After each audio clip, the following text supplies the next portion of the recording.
Everyone যোৱাকালি মই এটা স্কিন কেয়াৰৰ ওপৰত ভিডিঅ' বনাইছিলোঁ আৰু আজি স্কিন কেয়াৰৰ ডে নম্বৰ 2 হয়। আজি মই মোৰ স্কিন কেয়াৰ ৰুটিনত লৈছোঁ এটা বিটৰুট আৰু ইয়াৰ লগতে হানি। আৰু যদি আপোনাৰ লগত হানি এভেইলেবল নাই তেনেহ'লে আপুনি হানি ৰিপ্লেচ কৰি চুগাৰ আৰু কোকোনাট অইল ল'ব পাৰে। আৰু কেনেকৈ আৰু কিয় ইউজ কৰোঁ সেইটো জানিবলৈ ভিডিঅ'টো শেষলৈ চাওক।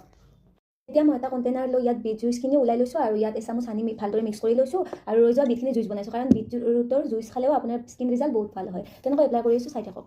এইটো ইউজ কৰাৰ আগত মুখখন ভালদৰে ধুই মুচি ল'ব। তাৰপিছত ধুনীয়াকৈ আপোনাৰ মুখত এইটো এপ্লাই কৰিব, হাতেৰে বা ব্ৰাছেৰে যেনেকুৱা আপুনি কমফৰ্টেবল হয় তেনেকৈ লগাই ল'ব।